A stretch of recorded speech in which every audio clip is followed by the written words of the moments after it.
Hello, welcome back to my channel.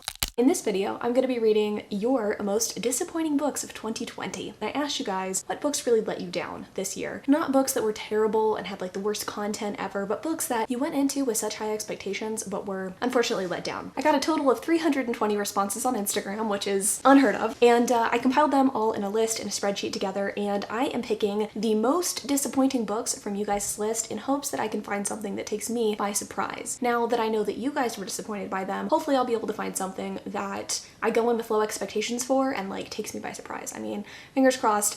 It actually went decently well last year. I mean, I had some complete duds, but I did find one book that was 5 stars. So if I can find just one 5-star read among these books, I will be happy. Honestly, even a 4-star read would be good. I'll take what I can get. But quickly, let me tell you guys the books that you said were the most disappointing. Some of the books I am not going to be reading in this video because I'm going to be reading them for other videos, but I did compile quite a long list of books. I picked 6 from this list, and those are the books I'm going to be reading. First, let me just tell you the most disappointing books that you guys were really let down by. We had Ballad of Songbirds and Snakes by Suzanne Collins. I heard so many bad things about this book, and I have no desire really to read this one, primarily because I never finished the Hunger Games trilogy. It wasn't really something I was into. It was kind of like after my time, so I'm not going to be reading this one. I also have Blood and Honey, which I'm doing for a different reading vlog, so I'm not going to be doing that for this, but that got 13 votes. Ballad of Songbirds and Snakes got 15 votes. Then we had Beach Read by Emily Henry, which I've already read, The Invisible Life of Addie LaRue, which I'm reading for like its own dedicated vlog, and then we had Midnight Sun. All of those books got 10 or more votes for being like the most disappointing book, and the ones that I picked are right under those ones. Up first with 9 votes is Nightfall by Penelope Douglas. This is one that I was surprised to see on this list, mostly because I feel like so many people loved Corrupt and they loved Killswitch, the 3rd book in this series. I definitely was a fan of the 3rd book. I thought it was excellent, and I was highly anticipating this book, so I'm surprised so many people didn't like it, but I've heard a lot of like 3-star kind of like middling reviews, so I'm hoping that maybe going in with low expectations I'll end up liking this one because I do like Penelope Douglas. The next book had 6 votes, and this one was The Shadows Between Us by Trisha Levenseller. It seemed like a lot of people were really let down by this book. This book I don't know that much about, but I think it's sort of an enemies to lovers situation. I don't think I said, but Nightfall is just a continuation of dark romance series. I don't want to like spoil the plot, so I'm not going to go into that, but The Shadows Between Us is like an enemies to lovers situation. I don't have any real like expectations for this one, but I do have some friends that really enjoyed this book, so I'm hoping that I enjoy it, fingers crossed. Then we have The Damned by Renee Audier. This is the sequel to The Beautiful, and I enjoyed The Beautiful. I gave it 4 stars, so I don't know. I'm wondering if the people that didn't like this book also didn't like The Beautiful and were just like hoping this one would be better, or if this is like people who went in expecting this to be really, really good because they love The Beautiful and they just let them down. I don't know. I guess we'll see. I guess we'll see once we get into it. Also, this one is about vampires in New Orleans in, I think, like the 1800s. Next up, we have Catherine House by Elizabeth Thomas. This one got 5 votes as being a most disappointing book. And this one is about this sort of like strange academic setting. And I've heard people compare it to Bunny by Mona Awad. I haven't read that book, but I'm always here for kind of like a spooky, dark academia, maybe it's like slightly, not paranormal, but just like weird read. So fingers crossed that I like this one, but I don't have high hopes. I don't really know anyone besides Kayla that liked this book. And then the last 2 books are kind of hyped romances, I would say. We have You Deserve Each Other by Sarah Hogel at 4 votes, and this is kind of an extreme enemies to lovers situation. From what I've heard, they are fiancés, but they don't really like each other, or they've like grown to not like each other, and stuff happens from there, I guess. And then lastly, we have Tavern Hoax by Martha Waters. This is a historical romance that got a lot of buzz just because of this like atypical, I would say, historical romance cover. I don't know much about this, but I think it is another enemies to lovers situation, but they are, I believe, already married, so I guess kind of similar to You Deserve Each Other. Those are the books that I'm going to be reading, and I'm going to be seeing just how disappointing those books are, and if I end up liking any of them.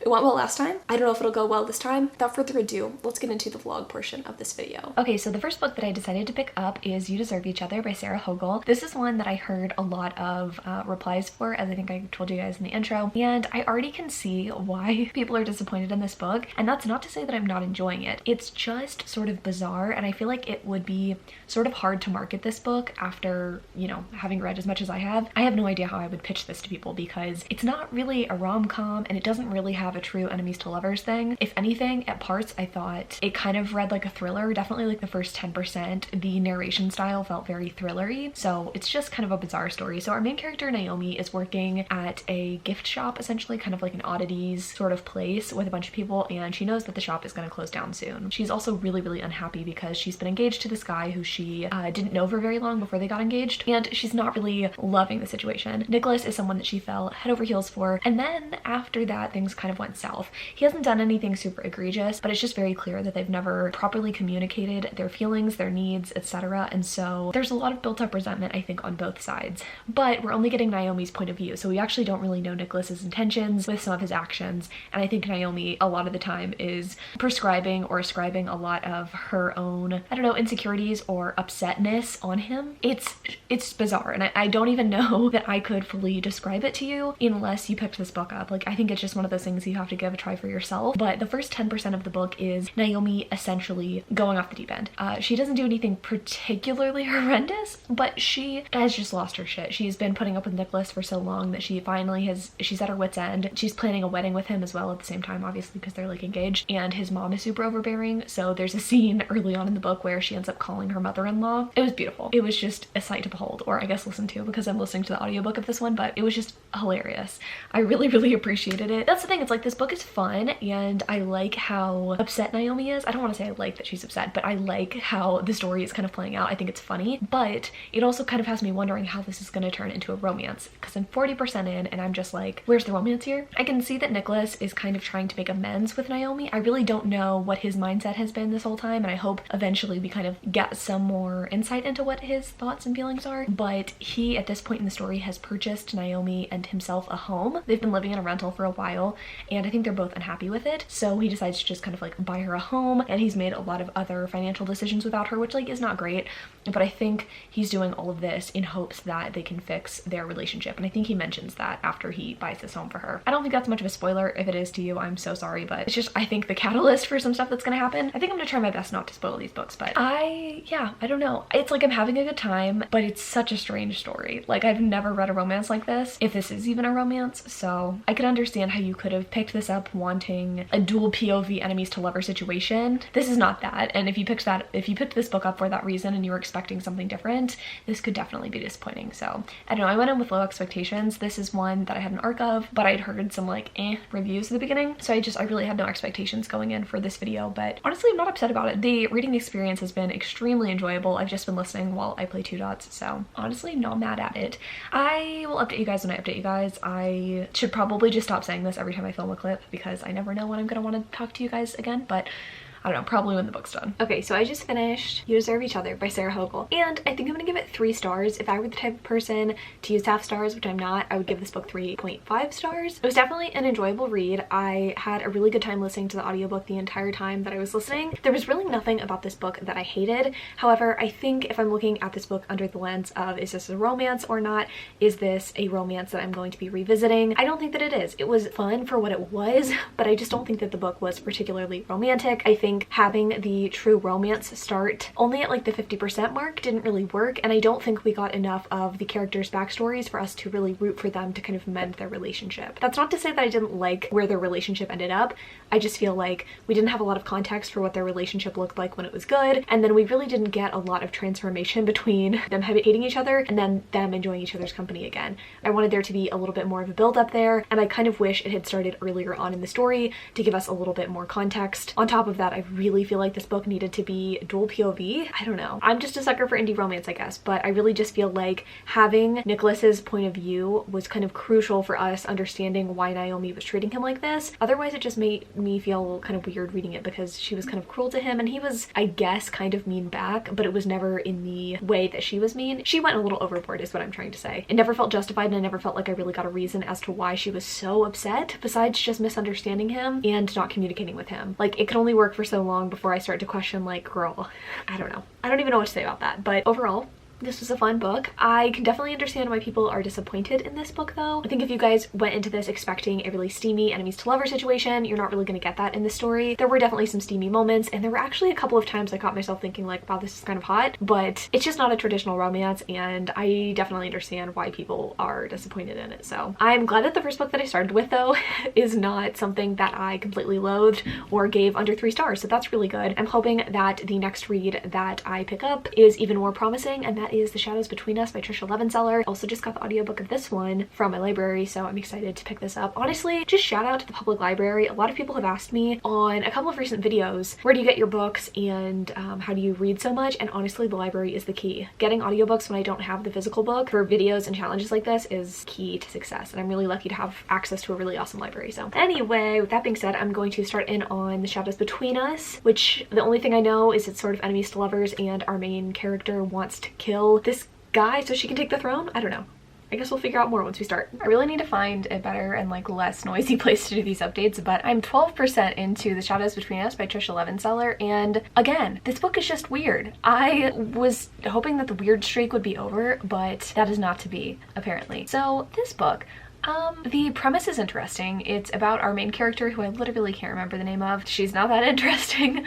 It's about our main character, and she, from the beginning of the book, is sleeping with multiple different guys, and we're led to believe that she's this like calculating badass. And she tells her dad that she is going to win over the favor of the new prince or king or whatever and become the queen.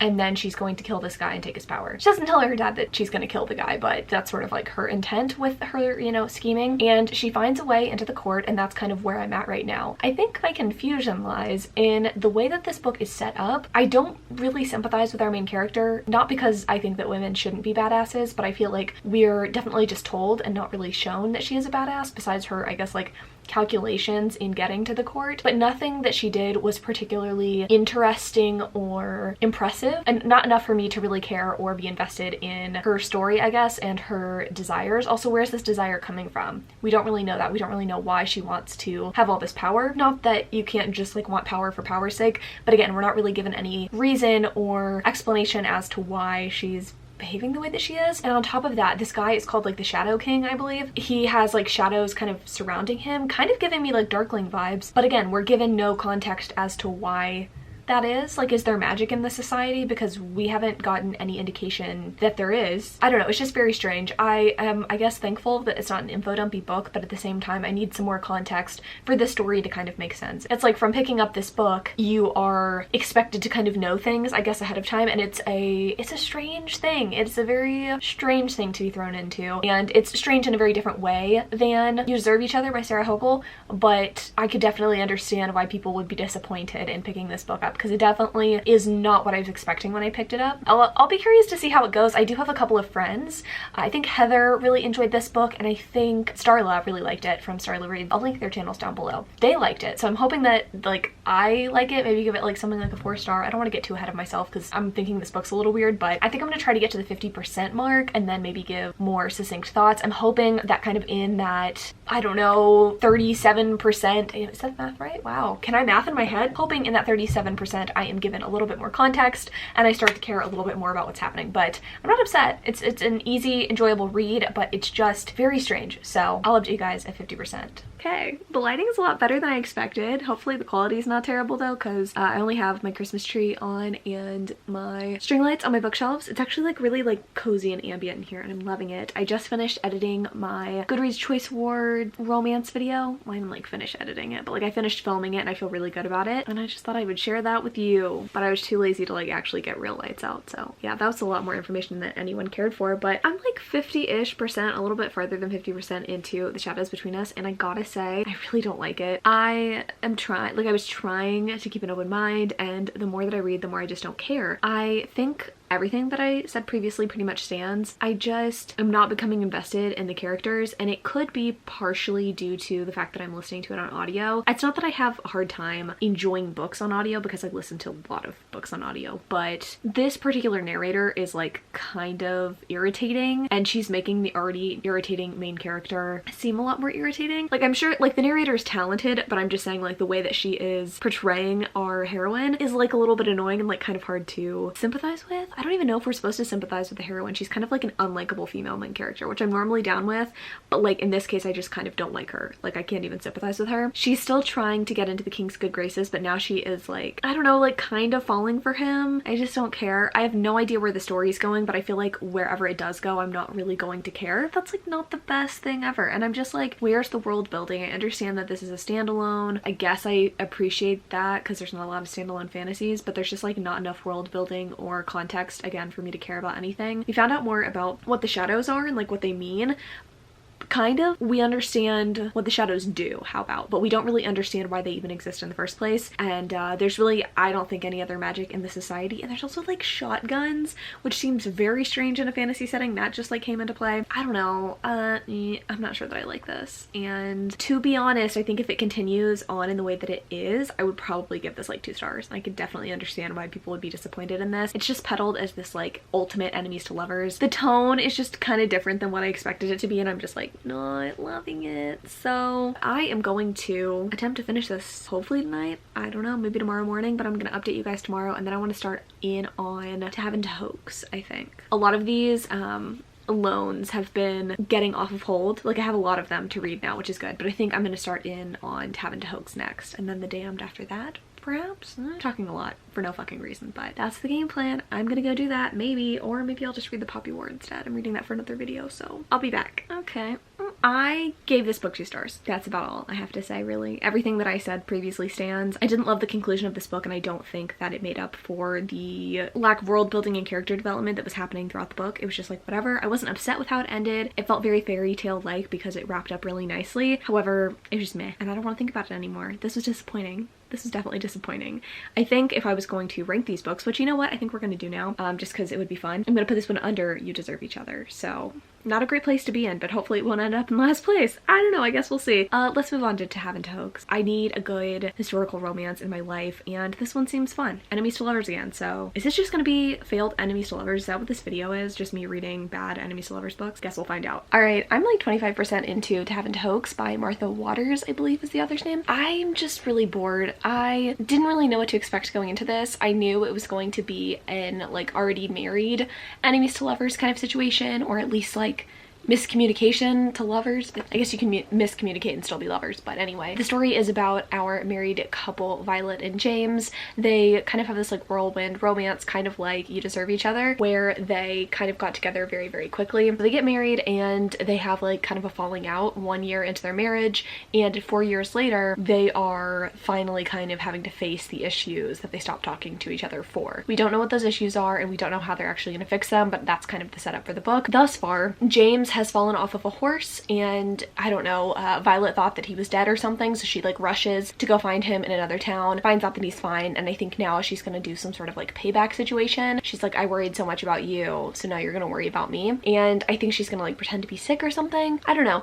It's like I don't hate this setup, but I also feel like I've already read this before in like a contemporary setting. And I don't know, even though it is a historical romance, it just isn't really reading like one to me. It's not bad, but I'm just so underwhelmed, and I could definitely understand why people are disappointed in this one. There's just a lack of flavor. So I'm gonna get to like the 50% mark and update you guys again. I didn't really want to DNF any of the books for this video. I'm hoping I don't have to, but like I'm not loving it. Okay, so I finished Tavern to Hoax, and I really didn't enjoy this book.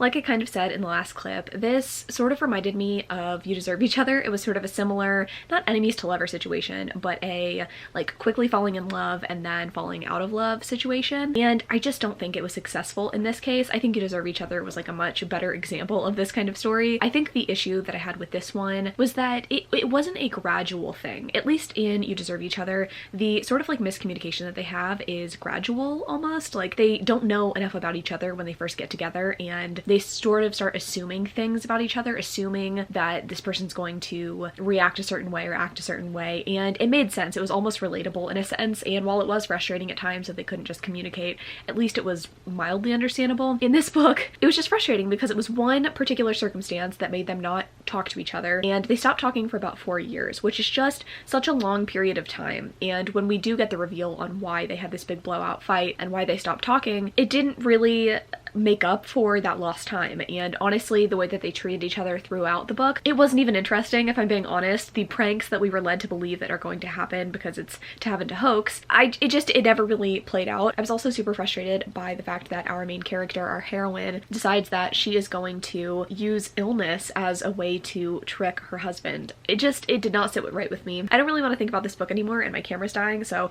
that's all I'm going to say about it. Overall, it was just kind of a fail for me, and if I had to rank this, it would be below all of the other ones. It was very, very disappointing, and I totally understand why other people would be disappointed by this book. But now I'm going to go ahead and move on to The Damned by Renee Ahdieh. This is a book that I'm super excited to read just because I actually really enjoyed The Beautiful, which I know was another disappointing book for some people. But I don't know, I'm sort of worried about this because I know that the people who really enjoyed The Beautiful didn't necessarily have luck with The Damned. It was sort of like a mixed reaction, but fingers crossed that this one goes well for me because it'd be nice to have a book in this video that gets more than like a 3-star rating. Okay, so I'm 50% into The Damned by Renee Ahdieh, and I don't know how I feel about it. I was going to update you guys at the 25% mark, but not enough had happened for me really to form opinions. And to be honest, like, even though I'm 50% in, I don't know that I have the strongest of opinions, but I'm going to try to kind of lay down what's going on without spoiling the first book or this book. That's going to be difficult because I'm really good at spoiling things. But essentially, this book takes place a little bit after the events of the first book, and it's not exactly seamless. It's not exactly where I assumed that the story was going to go. It's going in kind of a completely different direction. Instead of focusing on the small world that we were focused on in the first book, the world has really expanded in the second book, and we're getting different aside characters, aside plots, and like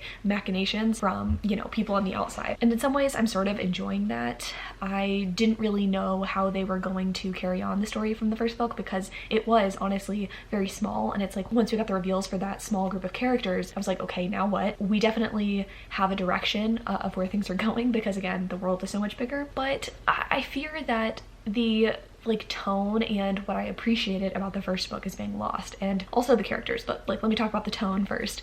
So I just felt like the first book was this sort of like romantic romp in New Orleans, and yes, there were vampires, yes, there was a mystery to be solved, but it felt almost like a complete story. And this, it feels like it's almost the setup for another book, which is something that I'm not loving, and the tone of the book is just much different than the first one, which is disappointing because like I said, I liked the kind of like dark, atmospheric, lush New Orleans setting. I just love the feel of the book, and this one just feels not the same, and it's not something I love. And I think a big contributing factor to that, honestly, is the characters. So we have Sebastian and Celine as our main characters, and they're in very different places in this book than they were in the first one. There are some circumstances that kind of separated them, obviously, and I don't mind that they're separated. I feel like it would have been weird to have sort of like an insta-love situation and have the characters kind of continue on in the same path for the second book. However, I just feel like after the events of the first book, I'm not loving the attitude that either of the characters have or kind of the paths that they're going down. Sebastian specifically is like very much irritating me. I don't like his angst and his pining, and I don't know, pining I usually like, but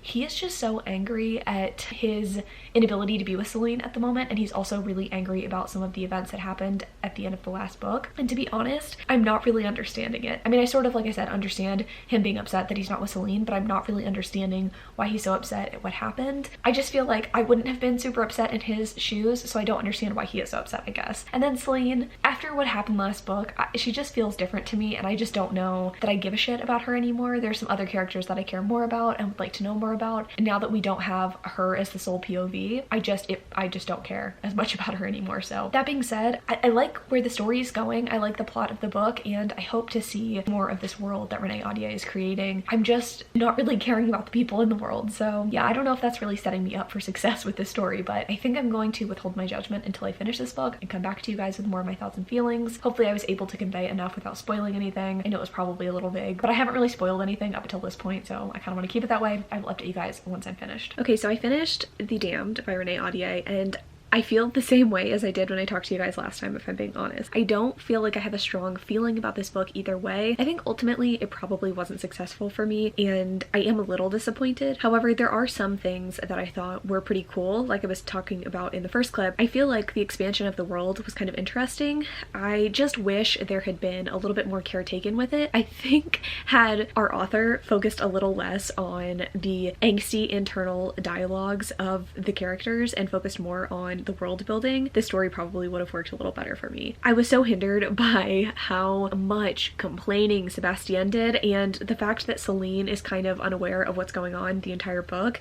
It just made it hard to really care about either of the characters, and I know that that's what she was trying to get us to feel, was to feel some sort of care for them, but I just didn't feel that way. The way that she characterized them and the traits and the emotion she was giving them, I was like, can we just talk about something else? Can we move on? So I don't know, this was disappointing, but I'm not sure how I would rate it.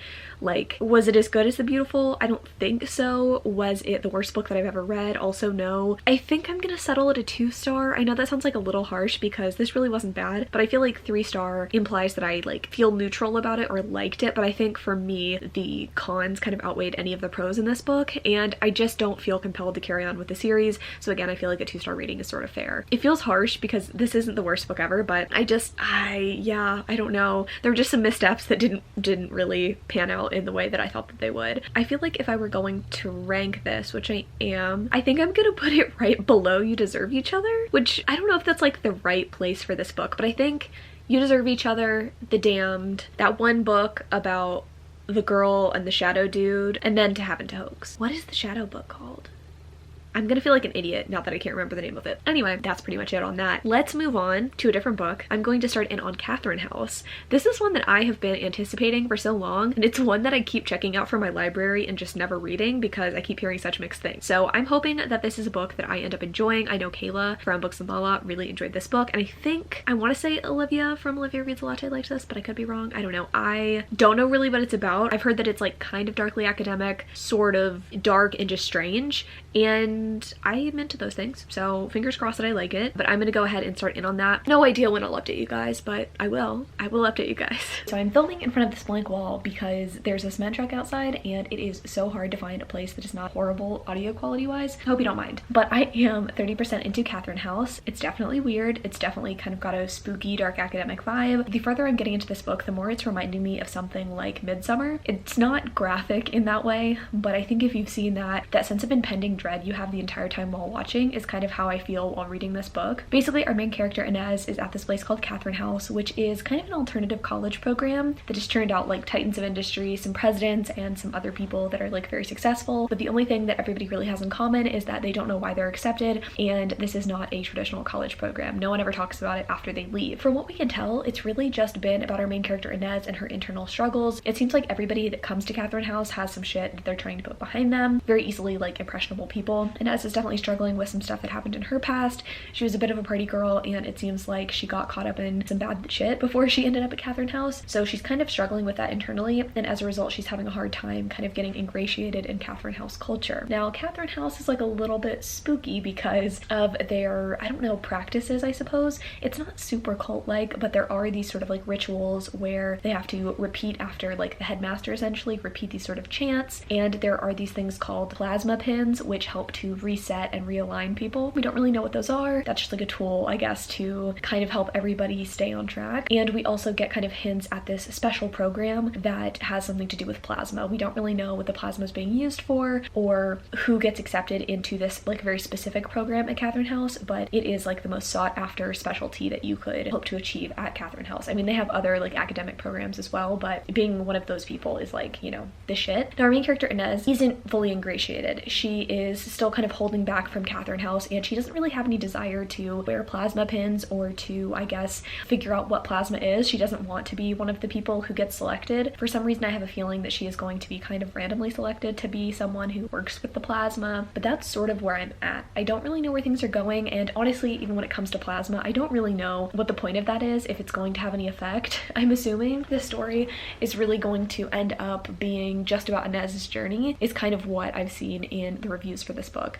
I think a lot of people were going into this expecting it to be this like uber creepy, hyper detailed story, and really it's just about this sense of dread, I guess, the entire time you're reading. I'm not hating it. I'm definitely not hating it. I'm enjoying the listening experience, and it seems like every time I put my headphones in, I just feel transported. So I feel like even if this book isn't a success, I would definitely want to read more stuff by, I think it's Elizabeth Thomas, that's the author's name, because she can definitely write. So far so good. I'll update you guys at like 50%. I don't foresee anything like truly mind-boggling happening because the plot has kind of stayed unsurprising, I guess, this entire time. We shall see, but so far so good. Word of the day is dusty, crusty, musty, apparently. Okay, Catherine House, let's talk about it. Excuse you. I'm 70% in. Literally nothing has happened. I'm not upset about it because it's an enjoyable listening experience, at least. However, I just don't feel like this is going to be satisfying in the end. I also think I've been saying it wrong. In a lot of people's reviews, they kept saying plasma, but in the audiobook they keep saying plasm, so I don't really know what the fuck it is. I don't think we're supposed to really understand what it is or how to say it. I honestly look like I got electrocuted, so at a loss for words, to be honest. I'm probably going to finish this book tonight. I am absolutely going to update you guys tomorrow about it. I don't really have anything else important to say. All right, let's pour one out for me, for you, for this vlog. I just finished Catherine House, and I think this might be my least favorite book that I read for this video, and it's not even that it was an unenjoyable read. I think I've told you guys multiple times that it is interesting, or it was interesting at points, but unfortunately I don't think it's much of a spoiler to say that nothing fucking happens in this book. Not a single goddamn thing.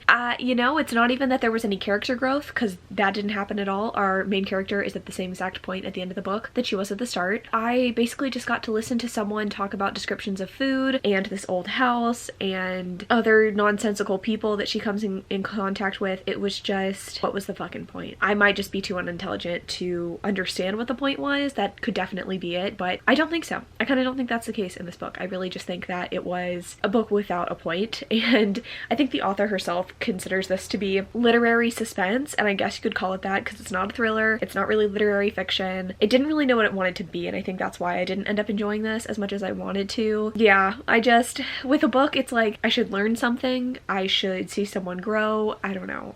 Nothing happened. And the secrets that were unveiled were really nothing that I was like impressed by either. I mean, it just didn't matter at the end of the fucking day. So this might be harsh, but I think I'm gonna give this book 1 star because I just can't think of anything that is like super redeeming about it. Besides it not being the worst thing in terms of content that I've ever read, it was just void of anything. So I feel like 1 star equals void of anything.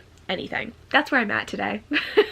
I am going to start in on Nightfall. I don't know when I'm going to start in on that because it is the historical romance readathon right now, but I think I will probably start in on Nightfall next week, early next week, and then we can finish this vlog. I didn't expect to finish this so quickly. Honestly, this is supposed to be like a video for March, but I'm getting her done. Ugh, okay. You know, that's it. I can't look at myself anymore in this viewfinder. I'm gonna go. Honestly, I think it's fascinating how you can not enjoy a book at all and yet it can still be one of the better books that you read for a video. I finished Nightfall. I was going to try to update you guys at 50%, but I just couldn't articulate what I was feeling about the story. I had no idea where it was going, if it was gonna go anywhere, so I just figured I'd read it and talk to you guys about it and then wrap up this video because frankly, I'm getting a little sick of it and I think you guys probably are too. So, okay, where to start? This audiobook is 20 hours long. 20. There's absolutely no reason for a romance book, to be this long. There's really no reason for any book to be this long, fantasy or otherwise. I was upset with the length of the story right off the bat, and I found honestly that if a book is this long, a romance is this long, it doesn't mean that we're getting more time with our, you know, hero and heroine. It means there's gonna be a lot of time focused on stuff that I just don't care about. And that was definitely the case in this book. So the story is about Will and Emery, who we are introduced to in other books, and they're both very different than any of the couples in the other books. And that was something I was looking forward to. Will is this guy who is a lot kinder and a lot more understanding than a lot of the other guys in the story. That doesn't mean that he's without fault, because there's some faults definitely there, but he is a little bit more reasonable comparatively, which I thought was cool. And then we have Emery, who is a lot more quiet and introspective than a lot of the other heroines, and that makes sense given the things that she goes through throughout the story and in her life. So I was excited to jump into their story, but just the way the story was told I think is really what didn't work for me. It was a dual timeline situation like we have in the previous 3 books. You've got the present day timeline, which happens after the events of the first 3 books, and then you also have a past timeline which takes place when both of the characters are in high school, and we get kind of backstory on their romance and kind of why they didn't necessarily work out in the past. And I have to say, I really enjoyed the past timeline. I thought it was fantastic. There was something about Emery's past that really made this book very raw and emotional for me. Definitely trigger warning for abuse. Definitely go into this with caution if you are someone who's sensitive to that. It's definitely a graphic depiction, but I don't think it was gratuitous. I have kind of noticed that in a lot of like darker new adult stories, we get this over the top depiction of abuse, and I'm not saying that that doesn't happen in real life,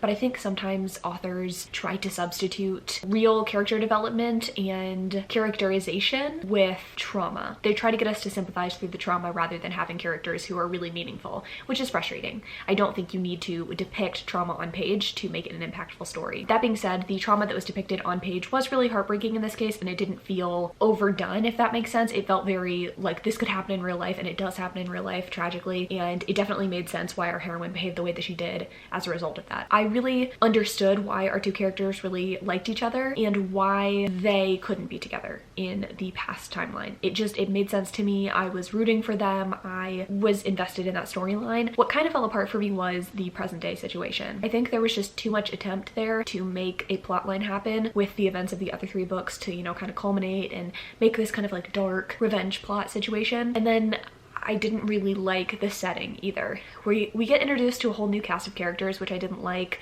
We've got a lot, and I mean a lot of group sex scenes, and sometimes that can be okay, but it didn't help to solidify our characters' relationships. Here's the thing, like, sex in books is fun, don't get me wrong, but I don't want it to be there just to be there. I want it to be these two characters are coming together and this is furthering their relationship. They're getting to know each other in a different way. This didn't feel like that. It really just felt like, let me throw out the most outrageous scenes that I can because this is the last book. We've done it in every other book, so why not have group sex in this book too? And it didn't make sense for the characters. Overall, I didn't hate this book. It was fairly well told. I was really into that high school timeline, but the present day situations just sort of fell apart for me. And I think if I had to rate this book, it would be like 2.5 stars, which brings it above most of the books that I've read for this video, but it just wasn't something that I was really into. And am I upset about that? Not really. I would say this is probably the most disappointing of all of the books just because this was one that I was looking forward to, but I also went in knowing that there was a chance I wouldn't like it because I didn't love the series to begin with, so I think that's something to know. I think if you like the Devil's Night series, you would probably enjoy this book. I think it's kind of universal that this is no one's favorite book from the series, but it's definitely not terrible, so just be aware of that, I suppose. That is it. That's the last book. That's the last disappointing book that I had to read. This did not go how I expected. I think we can all agree.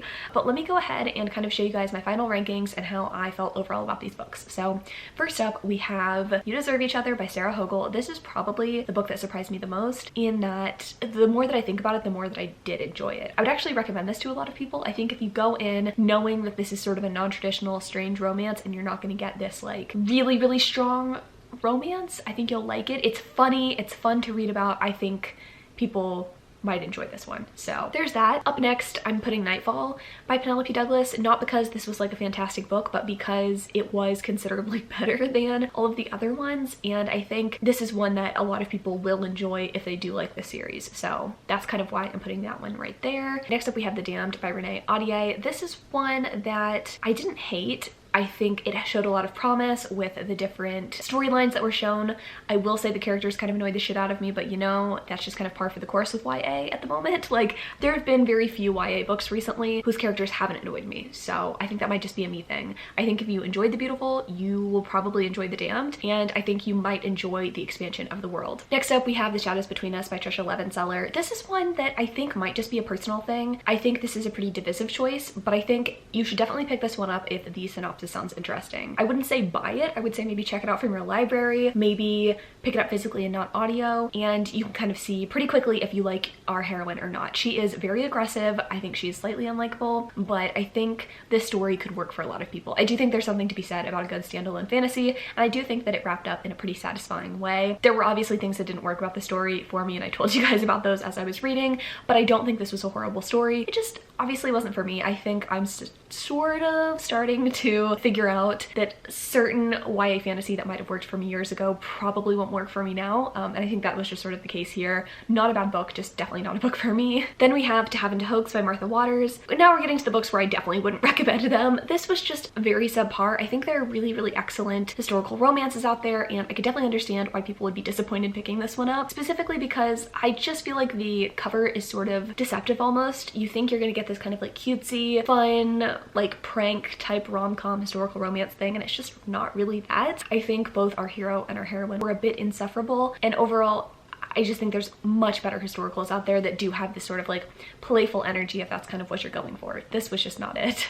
And then lastly, in last place, we have Catherine House by Elizabeth Thomas. This one's frustrating too because I had a really good time listening to the audiobook. I thought that it was very immersive. I liked the setting, and I really do want to read more from Elizabeth Thomas in the future. This story just didn't work for me. Our main character underwent absolutely no growth. Nothing really happened in the story, and overall, at the end, I was kind of upset that I wasted my time. It felt like a waste of time, despite it not being a horrible reading experience. So that's sort of where I'm at. I think this time, you guys definitely knocked it out of the park with the disappointing picks. These are thoroughly disappointing books for the most part, little to no exception. I don't know if I'm gonna do this again in the future. We're kind of 50-50. We're 1-to-1, right? We had like one successful time doing this, we had one not so successful time doing it, so I'm not sure if it's worth doing in 2021, but I guess I will leave that to you guys maybe to decide. Let me know in the comments down below if you want to see me do this again next year. Also, let me know if you have read any of these books and if they were disappointing to you as well, or if any of these kind of took you by surprise and were books that you did enjoy. And then also let me know what your most disappointing read of 2020 was. I would like to know, so hopefully I can avoid some more stinkers like this in the future.